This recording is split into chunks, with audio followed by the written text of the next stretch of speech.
What's a paranormal or unexplainable experience you have had? Number 1. My mom was in the hospital 50 miles away. I was 19. We were pretty sure this was it. I was home alone. My parents' house is big. It's off the beaten path on a small lagoon. My dad had been staying up at the hospital. That night, I went to bed about 1 a.m. I was playing on my laptop. My room was in a separate wing of the house. It can be sealed off with a single locking door. The door was shut but not locked. I have always been scared of the dark, so I had the lights in my wing on. So was the closet light. As I was messing around on GameFAQs, I saw the lights in my wing turn off. All of them. The band of light under the door went black. I hopped up in bed and stared at it. My bedroom door was unlocked and I was debating getting up to lock it, when the shut door slammed. As in, it sounded like someone straight up kicked the bottom of the door with all their strength. I remember squeaking in shock. It took me about 6 seconds to be up on both feet with the blade about 4 paces back and just right at the door. I remember thinking if the door opened, I could be on whoever it was almost instantly. I was also silently cursing that there was no light under the door anymore. No way to see the shadow of whoever was out there. Nothing happened. I was fighting off the fear of the situation and stupidly decided that going on a fence was all that was left. I didn't have a phone in my room, and my Nokia was in another wing or the house charging. I threw the door open with my knife low and my left hand in a guarded position. There was no one there. I tossed the hallway light switch on. There was no one in my wing. There was no one in the house. The burglar alarm was still on. Confused, I turned on the main house lights and sealed the wing off, and locking the door. I went back to my room and just sat there with my laptop open. My bedroom door now had a slight bow in it. A couple hours passed with me warily laying in bed. Around 3 a.m., the lights under the door went dark. Now I was terrified. My knife seemed pretty insignificant and my previous dumb courage had ran out. I scooted my bed, no easy task, against my bedroom door, grateful the door opened inward. It all felt so wrong. Like something was angry with me. I retreated to my closet and waited for the sun to come up. When the skylight in my room got bright, my courage returned and I moved the bed and exited my room.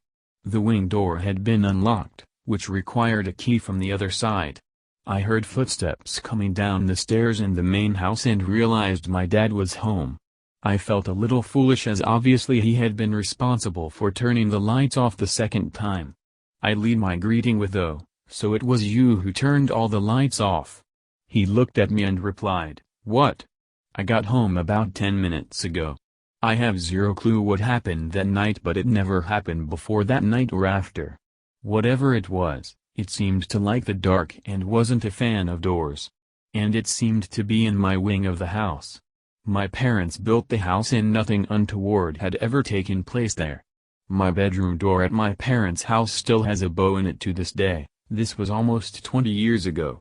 My mom is still alive, and for that, I'm extremely grateful." Number 2.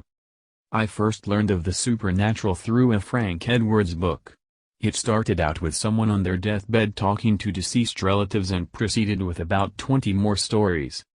I was freaked out a bit and talked with my mom, who told me that nothing was really proven and a few of the stories were probably made up to boot. In the following few years there were enough articles and even other books disputing all things paranormal, including the story or two I had read about. I became more skeptical. A few years later my grandmother died. We were 800 miles away and started making plans to join my dad, who had stayed with her in her last days. The night she died I was in my bed in a bedroom I shared with my 2 younger brothers when this happened. Our door was open to the hallway, which was lit but dim enough not to bother me, who was nearest to the door. I was laying in bed and ready to nod off when something I can only describe as a faint feather or leaf of light came floating into our room. To this day I'm still not sure what it was, and I'm not 100% my mind wasn't playing tricks on me, but I know I saw something. I am questioning it to myself all this time, but watching nonetheless. It floated into the room and paused at the foot of my bed for a few seconds. It did the same for my middle brother and then proceeded to my youngest brother who was the farthest from the door. It paused at the foot of my youngest brother's bed for a second and then headed towards his head. It looked like it paused there and then was gone. I laid there thinking a few minutes and then kind of faded off somewhat offhandedly thinking she had tucked him in. I never told anybody about it because I wasn't sure what I'd seen, or if, and nobody would believe me anyway, so I left it. About 40 years later I'm talking to my mom and out of nowhere she says, "You do know that your grandmother visited your youngest brother on the night she died, don't you?" I was blown away and didn't even answer. I was just so stunned. My youngest brother and I were never close and never talked about anything.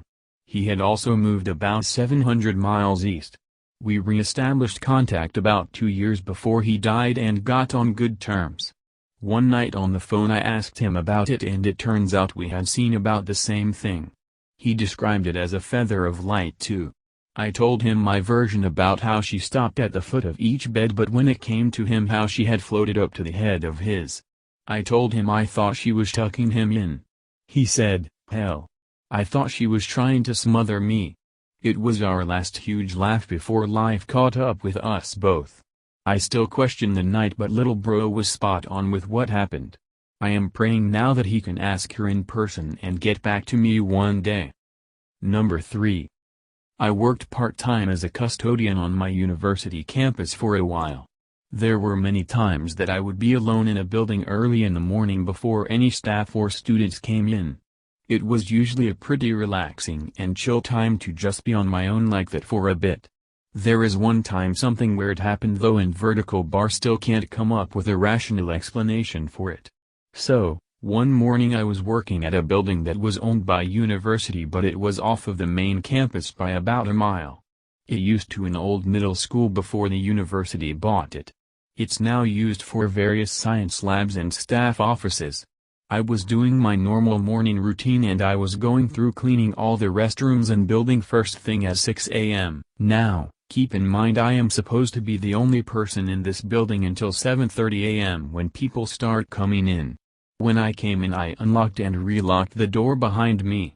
So, no one else should have been in this building. I get to the women's restroom on the far side of the building. I don't bother to knock on the door as I should be the only person in the building. As I open the door I see a woman standing with her back against the wall. Now, this particular bathroom is shaped like a T. The stalls are in the long part of the T. So, when you open the door you can only see the sink and the stalls are out of view behind the corner. So, I only saw half of this woman as the half of her body was behind this corner of the wall that she was leaning on. Poot just said sorry and explained that I should be only the person in the building right now, so didn't bother to knock on the door. This woman then proceeds to dash around the corner and hear her shut herself in the stall farthest from the entrance. I yelled and saying I was sorry if Vertical Bar scared her and again explained that I should have been the only person in the building. I then hear her start pounding on the door of the stall. Now I'm scared. So I close the door and block it with my cleaning cart. I call my supervisor and explain that there is some woman in the building who has just locked herself in the stall. I thought that maybe she was some drug addict that somehow snuck into the building at night. So, like 10 minutes later a couple of campus security guys show up. Open the door to the restroom and the two of them go in with me behind. We all clearly heard and saw this woman pacing back and forth in the stall. The security guys try to talk to her for a bit to get her to come out. They got absolutely no response. They then say that they are coming in and open the door. All three of us were utterly speechless when the door to the stall opened and no one was there.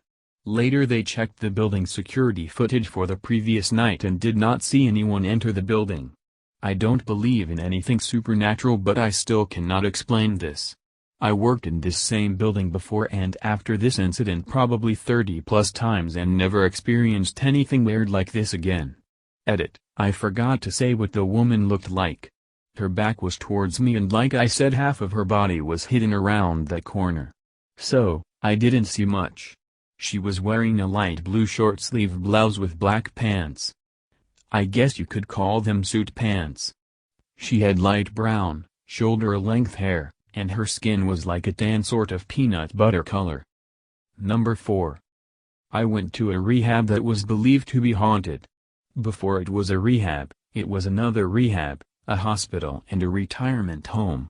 The youth unit, where I was in the area of the building formerly in the ER. Some short tidbits. 1. Part of the rehab was essentially abandoned and never furnished, so it still looked like a hospital. Hospital beds, etc. were still there.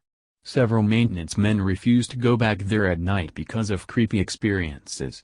It looked creepy AF. 2. One former youth patient made a Ouija board to try to talk to the ghosts. Supposedly, it worked, can't confirm that, but one day him and his roommate go back to their room and it's ransacked, with writing on the mirror. The guy started trying to pray with the Bible, but God knows bleeds every time he touched the Bible. And Ra freaked out and blessed every room. She was fired, and the patient transferred. This was confirmed by my counselor. 3. No music was allowed.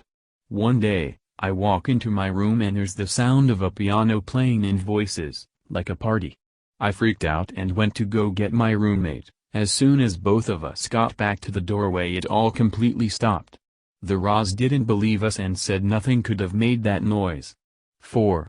One day we were cleaning all the rooms and I went into one room to do something, saw someone standing in the closet. I went to the bathroom, grabbed something and went back to the group room quite annoyed to see who was slacking off on cleaning. Everyone was in the room and no one had left. The girl who lived in that room claimed her clothes in that closet often swung at night. 5. My counselor confided in me she believed the unit was haunted and told me to speak out loud and tell them to go away next time something happened. I did, and not even a minute later 2 guys came out of their room screaming and freaking out. They claimed a pencil on a nightstand between their bed shot up and buried itself in the ceiling. Both guys refused to sleep in the room, and moved on the spot despite every Ra coming from the adult unit to make fun of them. 6. One of my last nights, I woke up very early in the morning, maybe 4, and saw a tall, ghostly white figure in the corner of my room. While I watched, the figure floated to my roommate's bed and stared down at her. I forced myself to go to sleep and didn't tell anyone. The next morning at breakfast, my roommate said she'd had a weird dream that night that a tall shadowy figure stood over her bed and watched her sleep. Number 5. I'm from a big family, and we are from a small town, country area. A farming family, somewhat relevant. Well, I had 2 great-great-grandmothers as a child. My great-great-grandmother on my father's side was called Granny. Granny lived in the house her late husband had built for her many decades earlier. Granny was an incredible woman, independent until the day she died at 104 years of age. She made her own wine, from berries she grew and picked, and said wine was the key to a long life. She also said things like, "I used to listen to the wolves as a kid before they were exterminated in this area. You'll hear them here again by the time you're an adult, I just know it. I've seen it." Crazy thing is, she was right. She was ways right about that sort of stuff. That's not the weird part. Granny, and my great-grandmother, her daughter, claimed, not publicly, but to family, to be able to talk to spirits. Most people in the family brushed this off.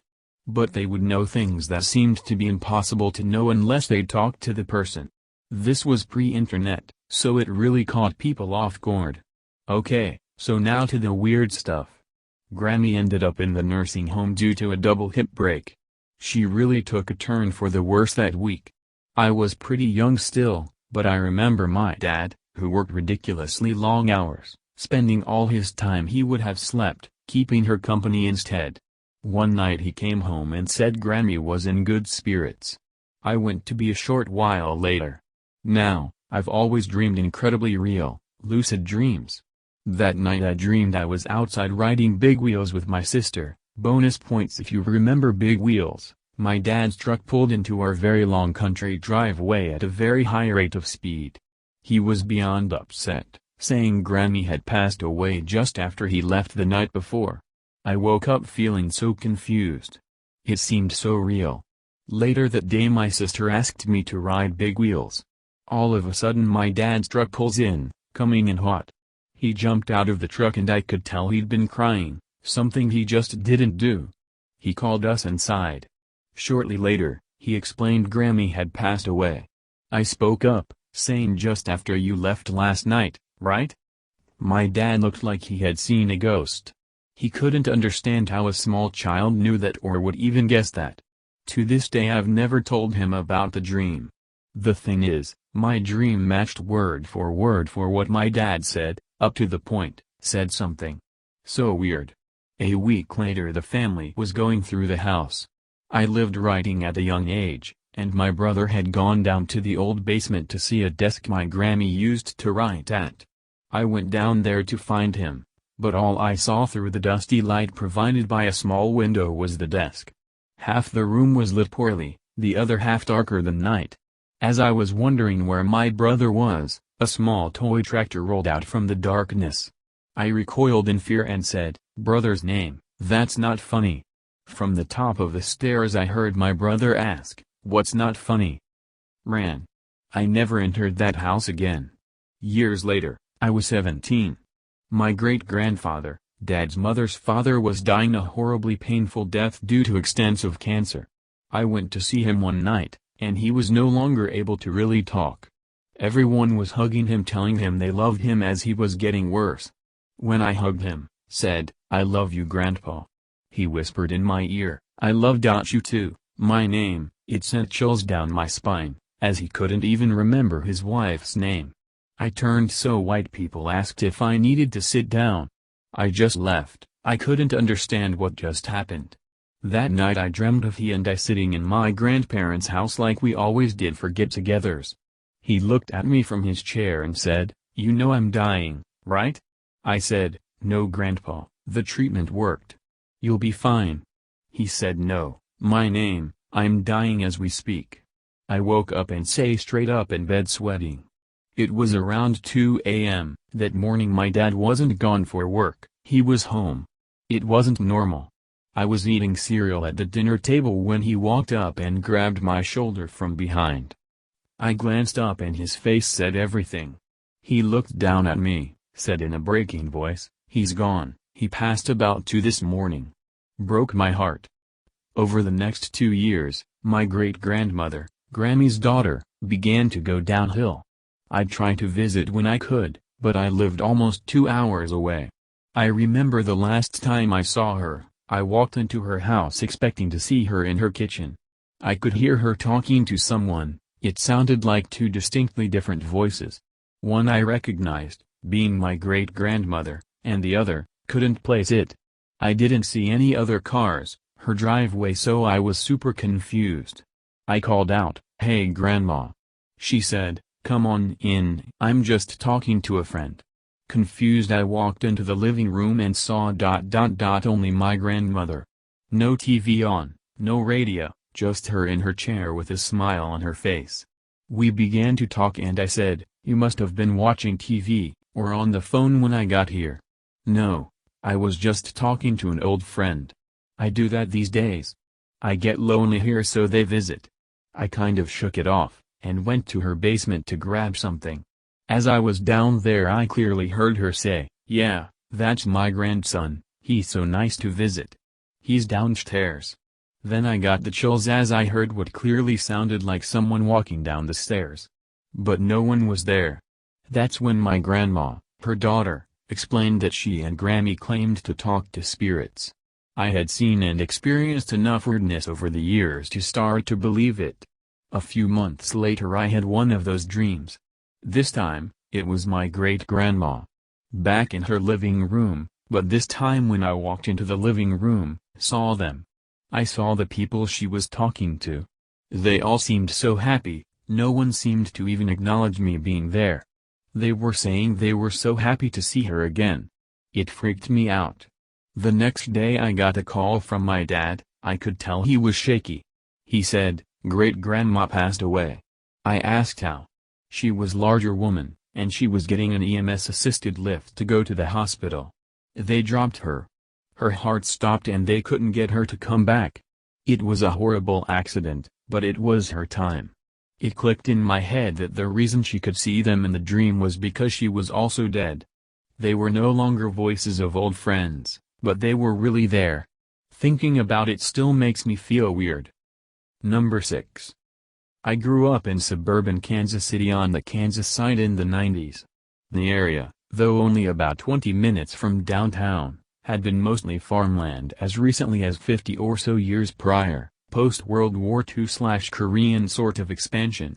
After my mom completed her divorce/remarry, divorce hat trick, we moved to a house in the heart of this particular burb. I would guess I was about 11 or 12 at the time. My sister and I had a kind of deal that every house we would trade a big bedroom, and this happened to be my turn. Large upstairs room with a smallish closet that connected to the crawlspace. It was within the first year there that I heard what I can only describe as thumps. Not always loud enough to wake me up, but, as someone who couldn't watch The Brave Little Toaster because of that evil clown scene, was enough to keep me terrified in my bed when it did. At some point I started to keep the closet light on. I think my rationale was the light under the door would act as a sort of night light without the stigma of actually using one at the very mature age of 12-13. This worked out fine until I started waking up in the middle of the night to find the light off and the door open. My mom and sister swore up and down they weren't messing with me, and deep down I knew that wasn't their brand of humor anyway, so I resorted to sleeping with my boombox. I cycled through the only 3 CDs I had at the time, the Lion King soundtrack, my mom's copy of Sgt. Pepper's Lonely Hearts Club Band, and Blues Travelers 4 on repeat, and that, again, did the trick until the player just stopped working. I heard footsteps clearly walking upstairs when I was home alone and what sounded like 2 people whispering in the library for months, but what finally did me in was waking up about 1 in the morning one night to the voice of what sounded like a young girl say my name as clear as day. I packed it up and moved to the downstairs pull-out couch in the game room until I converted it into my bedroom months later. All of this, of course, to the protests of my mother who, in her defense, had dealt with my chicken shittery for a number of years before this. None of what she suggested was any kind of revelation I hadn't considered before, old house settling, waking dreams, etc. But ultimately I think she rolled her eyes and chalked it up to one of those battles that wasn't worth fighting. I'll say this though, she spent one night in that room as a way to prove to me I was being absurd. It didn't do anything to change my mind, but, years later, she told me she felt uneasy up there. Like someone just out of view was watching her. She sold that house and moved out almost a decade ago, but it still gives me a shiver to think about. Number 7. When I was around 10 or 12, one woke up late at night needing to go pee. For context, my bedroom and my parents' bedroom at the time were next to each other, and there's a small washroom like 10 steps away that faces in the direction where you can see both bedrooms and the small hallway in between. So, as I was sitting on the toilet doing my business, I happened to leave the washroom door slightly open. As I was about to stand up, something caught my eye outside of my washroom door. When I looked, there was an old lady standing right outside the door. She had long curly gray hair that covered her face, and she was wearing an old dress. I was stunned. For some odd reason at the time, I thought that if I pushed the door closed, she would be gone. But, when opened it, she was still standing there. She hadn't moved an inch. I tried doing this 2 more times. But on the 3rd time, when I opened the door, I decided to look down. I didn't notice beforehand, but when Vertical Bar looked down and saw her feet, it was dangling, hovering off the ground. And that's when it hit me. I was terrified and I couldn't leave the washroom because she blocked the way to my parent''s/my bedroom. So, I locked the door and just yelled for my mom. It takes my mom about 5 seconds after hearing me yell, to run to the washroom door. What I didn't mention was that my mom was already awake at the time. Her door was slightly open when she saw me walking to the washroom and she heard me closing and opening the door. She thought it was weird but just decided to keep a lookout to watch me come out. But it wasn't until I yelled, that she got up and checked the whole apartment. The old lady disappeared by the time my mom got to me. All doors and windows were locked. Side note, we are a Vietnamese household, so it was already weird enough that there would be an old white lady in our house. Number 8. Okay, This happened about 4 years ago and I still can't explain it myself. It happened on a summer night and I was on my room chatting with my GF via Skype. For context, I live at second floor. My parents' apartment has 3 rooms and my dad was sleeping on my parents' bedroom. My room is the one right next to the main door. My mom was out with her friend for a night walk. At some point, I needed to take a pee and I told my GF to hang on a minute, I'll be right back. So there I was, going to the bathroom when I heard footsteps coming from the main door, the sounds some young makes when they are going up the stairs. I figured it might be my mom and I checked through the hole in the door. I don't know how it is called in English but you get the point. When I looked I saw a little girl, seemed about 10, standing still on the stairs looking at me. The image was not clear because it was dark, which is hard to explain since the stairs have move detection lights, so the lights should have been on. I was able to see the girl still, because of the lights coming through the windows from outside the block, but it was dark still.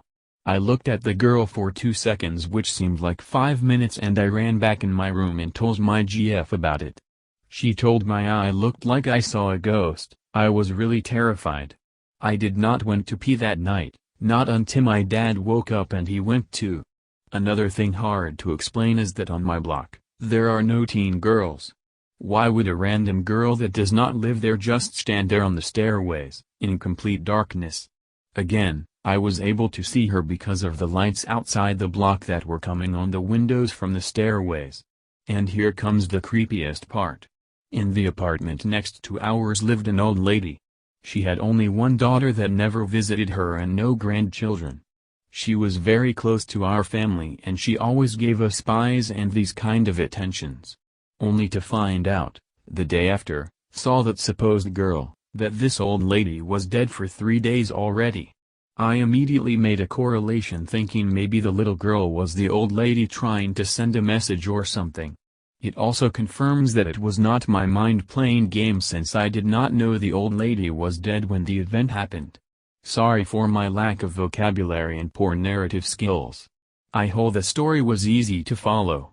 TL, Doctor, I saw a young girl staring down at me in the dark and I think it might have been an old lady that died 3 days ago. Number 9.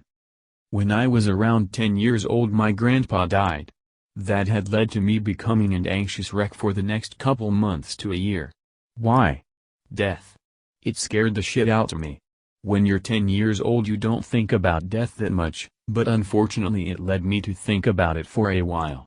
Also I don't know if this counts as paranormal but no one ever believes me and I just think it's spooky. After my grandpa died I started think of death more and more. And being the little kid I was scared and I needed to decide if I do everything before, die or stay inside so I don't. This led to major anxiety to the point where I went to see a doctor. They put me on meds and put me on my way. One night I started seeing what was like a shadowy face cross over my vision, which got worse after a while so I told my mom. She tells me to take my meds and I should be okay. That night go to lay down and the shadowy face keeps passing over my vision. I ignore it and hope that the medicine will work. Couple days pass and shit just gets worse. I've seen shit in the corner of my eyes, I've been talking to myself, seeing things that aren't there, and just plain hearing things. One night I was sleeping in our living room on the couch. Turned over towards the back off the couch with my back to the living room. I hear clearly my name behind me, and you can imagine the fear. The kind of fear where you're locked in place and the only thing that's gonna make you move is your pure willpower to do so. Of course I end up turning around at a point but holy fucking shit. I see something at the last moment run down the hall and what I thought I saw was like a huge cat's tail big around as my arm. I jump up and run to my parents' room. I remember everything so vividly, the mattress on the floor, the dresser's placement. Even what TV show was on. I look over to my mother's side of the bed and what looks like a half rat half man thing sitting on my mom's side of the bed all fours like a dog, turns quickly and looks at me. I remember its eyes were bright white then it just fades away, literally dematerialized before me. I drop to the ground and scream loud enough to wake my parents and my mom immediately gets up and hugs me. To this day I have no idea what in the fuck happened, but after that last incident everything cleared up. I could have been a paranoid schizophrenic or just plumb out of my mind, but I've never had a problem with hallucinations ever since. If anyone has any explanations, whether it be spiritual or scientific, I wouldn't mind the feedback. Number 10. Have seen many unexplained things over the years, and especially felt them, but this one has never left my brain for years. When I was around 6 years old, I had my first paranormal experience. I have 4 siblings, but at this moment it was just me and my brother, who we'll call Aaron.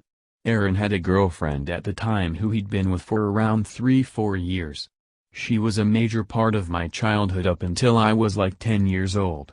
We'll call her Star. So Aaron and Star were going to hang out and stay over at her house. My mom was busy with other things involving my other 2 brothers, so she asked if they would take care of me for the night.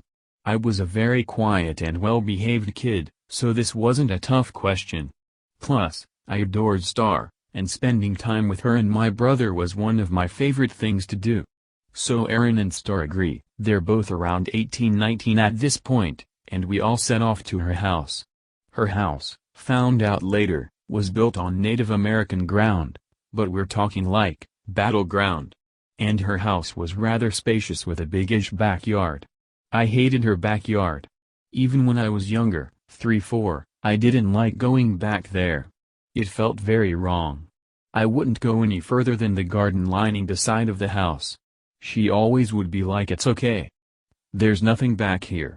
But I'd always refuse, and quite aggressively too. But her backyard was the least of my problems. When we got to her house everything was great. We'd be sleeping in her living room, which has 3 separate couches in a shape like a box without the top. I was super stoked to have a cool sleepover with Star and Aaron, and it was super fun throughout the day. I played with her hamster, her keyboard, piano thing, and mess around with her old Barbies. So when night came, it was no problem to me as I was pretty tuckered out. So we all crawled on our couches and passed out. That's when the fun really started. I didn't normally have nightmares. As far as I can remember, I only remember one before this period of time.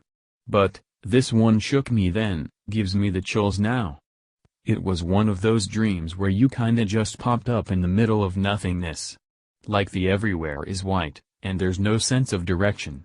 But, directly in front of me was a woman, standing what seemed like 300 feet tall.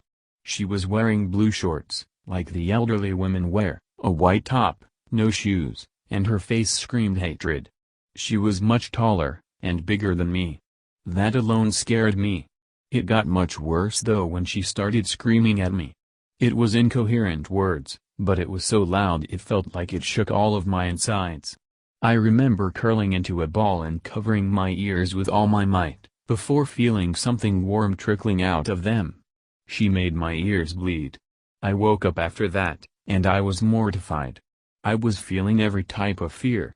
But it intensified when I felt my ears because I could still hear them ringing, and I felt a bit of blood. Not as much as in the dream, but enough to be noticeable. I was sobbing and crawled my way over to my brother, who gladly took me into his arms even whilst half asleep. He talked softly and rubbed my back until I fell asleep again. When I woke up the next morning, everyone was getting ready to have breakfast and all was normal. Aaron mentioned that he was worried about me because of how I was sobbing and begging to sleep next to him. So he hugged me, told me it was okay, and let me climb into a chair. I was all settled in my chair, when I hear a ee coming from next to me. The chair had moved and there was the woman. Standing there. Next to me. Staring at me. She wasn't tall this time, but she was tall enough. I was petrified. I went instantly pale and felt sick, and Star even asked if I was alright. Nobody else noticed the chair, or even could see this person I was looking at. Star looked pretty concerned for me, so I remember being like, I need to pee to get away from this lady. This is the part that continues to rot in my brain. I remember walking to the bathroom, extremely nauseous.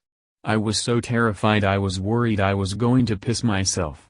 I walk into the bathroom, which is a straight shot to the wall, as the shower was a stand-up in the corner, and the toilet in the other. And there she was, contorted unnaturally against the wall. It was some fucking crooked man shit. She was the length of the wall and more. The thing where you see in horror movies where they are the entire wall upwards, and even on the ceiling just bent. She had these long ass arms that touched the ground, and she just smiled at me. With this wicked, horrific smile. To this day, Aaron, Star, and her parents had never seen me act too hysterically. I burst into tears, screaming, crying, and I even threw up a few times from the sobs and unrelenting fear. They had to call my mom to come get me. This is where my memory is fuzzy, which is odd. I remember my brother calling my mom and being like, "Mom, you need to come get her, she won't stop crying, she's sick, she's hysterical, something's wrong." And then everything is very fuzzy. I remember getting into my mother's car, and her consoling me and helping me stop crying, but that's it. Nothing between the time of the call, until I got home. It was like everything stopped. To this day I cannot explain what I saw, or why it happened to me, but it still gives me shivers thinking about it.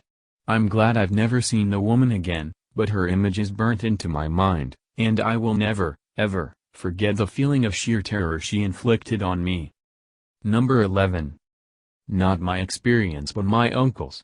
I heard this story from him before the burning hours, around 3 a.m. to 4 a.m.-ish, couldn't determine the exact time. It was a month ago, I believe, when he told me about a spirit/demon/guardian whom he met during a hunting session he had a long time ago, long before I was even born. This being especial is docile, protective, helpful and insightful. My uncle went to hunt deep in the forest which is located near our village in the boonies. Takes about an hour to reach on foot. The day wasn't either cloudy nor sunny, it was warm but it had breezy winds giving life to all that day. He didn't get anything that day but he found something else far valuable than any sort of game he'll ever go on to hunt for. Countless of hours had passed wasted on tracking and waiting. He spotted something large and unknown to him in the forest. It had antlers but it was no mere deer, it was bigger than any deer that he has ever encountered, easily towering him he thought. To guess how tall and big that creature was, he said it could look like a death claw from Fallout but at least as large as a small hut and not reptilic as it indeed looked like a deer. This thing looked at him with round black eyes with curiosity as my uncle aimed his gun, hoping to kill it and bring it home. Steadying his position and conquering his anxiety, he shot it, but the bullet never hit it. Spooked and shocked, the so-called deer ran to a direction which is familiar to my uncle, true to the village. This behavior is indeed strange but my uncle proceeded to follow it. It never came to his mind that this thing did not leave any tracks, no blood, no trail, really, none at all until he saw it enter a clearing and eventually vanished. Before chasing the mythical beast, he didn't even spare a thought that the bullet which he shot even got to the deer. My uncle was a good shot, he has never missed unless the missing shot was caused by something else, wind and the sort. The being never left any trail, only a small part of it, perhaps something which was connected to its antlers. This was the thing he brought home. When he slept for a moment, he had a dream, or was it a nightmare? He dreamt that his door was knocked but also scratched by something. Opening the door, he saw it again, only this time, it was very close to him. Waking up, he took up his gun and machete to hunt it again, but he was only shouted by other people who saw him storming out of his house looking furious, which terrified them. Realizing that the thing he brought home was something supernatural and it links the being to him, he took it and went to a local witch doctor. He knew that the thing which he met in the forest was some sort of spirit. The witch doctor told him that the being favors him, my uncle that is, which is why it left a gift for him so it could meet him. The witch doctor fashioned the small part of the spirit into a charm so it could be hanged, carried and be put anywhere as a small shrine. My uncle was terrified because of this spirit as he never had any experience with such a thing before, but he was soon calmed down by the very spirit which he tried to kill, in his dreams again. After that experience, my uncle's life has no worries. It wasn't a life filled with luxury, but he never had to complain about anything. Anything he wished for, he worked hard for and received rewarding gains. I wonder what kind of person he was before he met this deer spirit of his? My family told me he was a little devil when he was in his youth, the typical bad boy indulging the life of hedonism, but after that encounter, they said he changed. But they didn't know that it was something that had to do with the supernatural. To this day, I still wonder if that thing was harmful, as I'm a Christian. It has been with my uncle for years, long before even existed. I know that the supernatural exists as the two parallel beings, the God and the devil is real, so does angels and demons. The question is, was this an angel? Or a demon? Observing my uncle, I believe that this is one of the fallen angels that fell with Lucifer. At least it's not killing him, the being's not going to be exorcised, for now. Maybe it can help me too? Hee, I would love to have some kind of guardian which motivates and protects me from harm. When Judgment Day comes, I'm going to vouch for that fallen angel for keeping me safe. BTW, maybe it's a certain radio host, dear demon overlord in hell, ha. Number 12. I've posted this story on a previous post, but here it goes. My house has been haunted for as long as I remember, and anytime is age the house the activity will stop. Give it 6 months and it'll start again, and as a test, about a year ago once I noticed the activity was starting again, I grew curious and decided not to sage to see what would happen, and well, for the first 2 or 3 weeks it was the usual, something falling from a place it shouldn't be able to fall from, bangs on the walls, strange shadows, the feelings of being watched, but then it started picking up. The first time I noticed it picking up was when I was in a Zoom session for one of my classes for college, and I had my dog in the room with me. Now keep in mind my brother is asleep in the other room, and besides him I'm the only one inside the house, so my dog is asleep next to me, and then he wakes up almost instantly and he's pissed. He's standing in an attack position and he's growling at my door. I kept the door closed cause I didn't want the cool air getting out, so quietly get out of my seat, grab a bat and put a knife in my pocket. I approach the door with my dog next to me, and similar to me he's moving slowly with his steps making no sound, with the only sound coming from him growling. I open the door slightly and my dog sticks his head out. First he glances towards the living room and inches towards the corner to look at the kitchen. He glances at the kitchen and he focuses his attention back to the living room, so me having the height advantage I'm looking over my dog to see what he's looking for, and using the mirror in the back of the kitchen I see no one is behind the countertop, so as of then I consider the kitchen clear, so I focus my attention towards the living room since that's where my dog is focusing. I gave him a little pat on the butt, basically telling him to move forward, and he sneaks to the back of a couch and he's getting angrier, his hair is rising, and his growl is getting louder, and I can tell that whatever it is that's pissing him off is supposed to be behind the couch. However, as stated, me obviously being taller than the dog, I see nothing behind it, so I sneak up and I approach it with my knife in hand, and there was nothing, and he calms down as soon as I stand there, and after doing a sweep of the house, determines no one or no animal was in there. So then the next day I'm left alone in my home. So keep in mind at the time I had long hair that went past my collarbone, and me being me, instead of doing homework, I just started playing my guitar in my room. Now the hair on my right side I had pushed back behind my ear so none of it was near my guitar, and the left side of my hair, while it was down, it wasn't near my guitar or my hands when I was playing. So I'm playing, having a good time, and then I notice a strange feeling like I'm being watched from behind. And then I feel part of my hair lifting, almost as if it's being grabbed by someone. I don't know why, but I paid it no attention, but then I feel as if some were to have just yanked some strands of my hair, and when I lift my head I just see some strands floating and going down, and I'm like, hell no, WTF, I draw the line here.